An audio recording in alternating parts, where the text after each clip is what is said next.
Moral Maze and the first issue. I should warn you, by the way, I mean, this is, I thought I'd heard pretty much everything, but this is pretty graphic stuff. We're not going to show graphic pictures, but the conversation is disturbing. Tanya Greenwich-Allen, Campaign Life Coalition, joins us. This story just broke today. Tonight on Channel 4 in the UK, and let me explain, because Channel 4, my first job in TV in 1984 was the first year of Channel 4. If anything, it has a left-wing bent.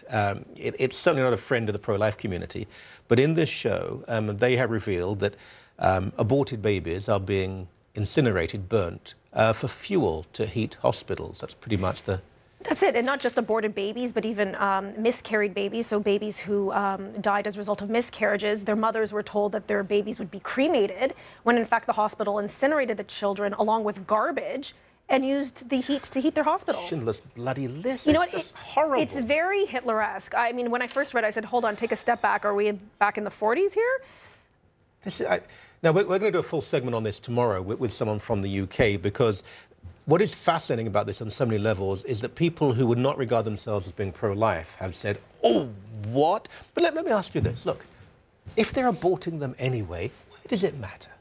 Well, I think when you're dealing with dead human remains, there's a certain level of respect that has to be afforded. But they say they're not human, Tanya. This is their argument. It's not a human being. We can abort, it's only tissue, so why not? Right, and I hope that this will be perhaps a stepping stone to kind of growing the pro-life movement, because if people have a huge reaction to burning dead aborted babies, then perhaps they need to reconsider their position that, in fact, we are dealing with human life, and at the very least, if you're not going to respect that life and give it rights while the child is living, at least respect the remains.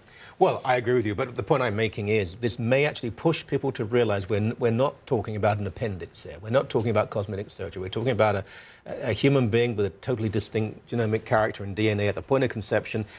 And you don't have to raise that child, but you have no right to kill any child. And the fact that they are now using these babies as fuel doesn't surprise me at all. It does not surprise me. But I'm happy that people are shocked. Yeah. It's hopefully going to awaken some conscience. For the next 24 hours, it'll be fascinating. And as I say, tomorrow we'll have someone on from the UK.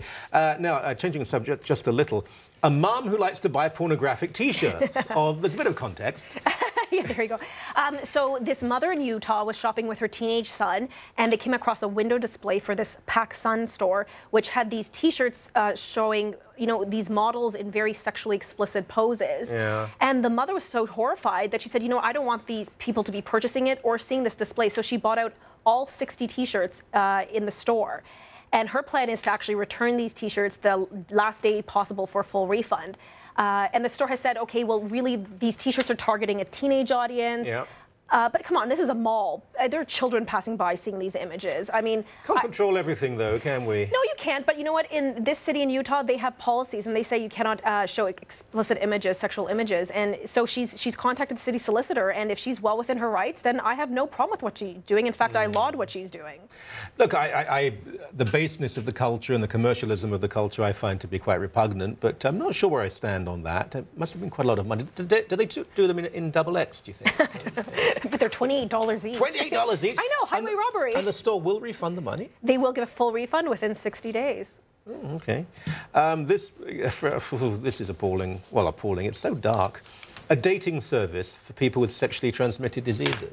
That's it. So specifically one for those with herpes. Oh, thank goodness for that. Because you don't want to go there with syphilis and find it's only for herpes. You know what? There are. This Canadian site is a branch of an American site that actually has several sites for various sexual transmitted diseases. But they started with just with the herpes here in Canada, and want to encourage and perhaps break the stigma and encourage herpes to herpes dating. Isn't the solution to deal with the herpes rather than just have sex with someone who also has herpes? Well, that's sort of what they're probably trying to encourage, is to just contain... Yeah, there's a scene in the movie Dallas Bars Club. Have you seen it? No, but I've heard of it. It's a wonderful movie, I think. But there's a scene where he's HIV and he is not, obviously, being sexually active because he's a decent person in that way.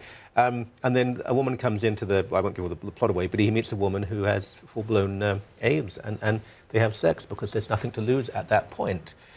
This is rather like that. You have herpes. Instead of saying, well, I'm going to change my lifestyle, I'm going to become a better person and a healthier person, no, I'll go to a dating service where, so, colour of hair, brown, average look, good look, not good looking, average looking, weight, 190 pounds, herpes. Yes. It's an attractive portfolio, isn't it? Well, I'm not sure if I would call it attractive, but definitely it controls the spread, if you will, if you're going to engage in this activity and you have this disease, which is a lifelong disease, that at least they... Cannot be cured? No, cannot be cured.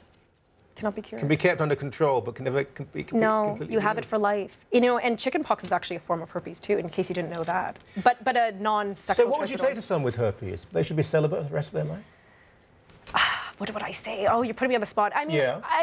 I guess, you know what, if you're going to date someone, then perhaps you are taking good control if you kind of engage only with someone with this disease. But I think that you should reconsider the lifestyle you lead and kind of be careful that you don't contract other STDs. Sure, but if you have it and you say it's for life, and you can ask that person to be celibate, or you could be more realistic. Look, as long as this person offers full disclosure to their spouse or partner, then that's fine. What I don't like is when people go behind and be sneaky about it and infect people without them knowing. Well, that's immoral, that's possibly illegal, and yeah, it's it's assault if you ask me. It could be construed in that way. We'll have more about the babies for fuel story tomorrow, as I say, from someone from our studio in London. Thank you very much. Thank you.